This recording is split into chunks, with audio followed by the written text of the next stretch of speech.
ஒரு பயோபிக் படத்தை பொறுத்தவரை அதன் முடிவு எப்படி இருக்கும் என்பதை தெரிந்தேதான் ஆடியன்ஸ் அந்த படத்தை பார்க்க வருவர்.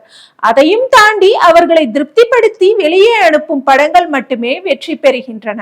அந்த வகையில் பைசன் காளமாடன் மூலம் இயக்குனர் மாரி செல்வராஜ் மீண்டும் ஜெயித்திருக்கிறார்.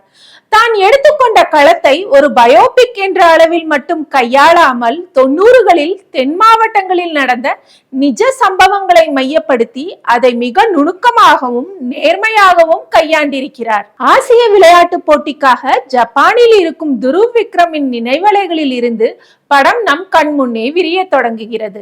நாயகனின் பள்ளி பருவம், பிடி ஆசிரியரின் உத்வேகத்தால் மெல்ல அவர் கபடியில் ஆர்வம் செலுத்த தொடங்குவது, அவரது குடும்ப பின்னணி, சாதி அரசியலுக்கு இடையே சிக்கி தடுமாறும் அவரது லட்சியம் என நேர்த்தியாக எழுதப்பட்ட திரைக்கதை நம்மை எங்கும் நகர விடாதபடி இழுத்து கொள்கிறது. பேருந்தில் ஒரு ஆடு எதிர்த்தரப்பினரின் காலில் சிறுநீர் கழித்த விவகாரம் ஒரு நிமிடத்தில் எப்படி மிகப்பெரிய வன்முறையாக மாறுகிறது என்பதை சிறப்பாக காட்சிப்படுத்தி இருக்கிறார் இயக்குனர் மாரி செல்வராஜ்.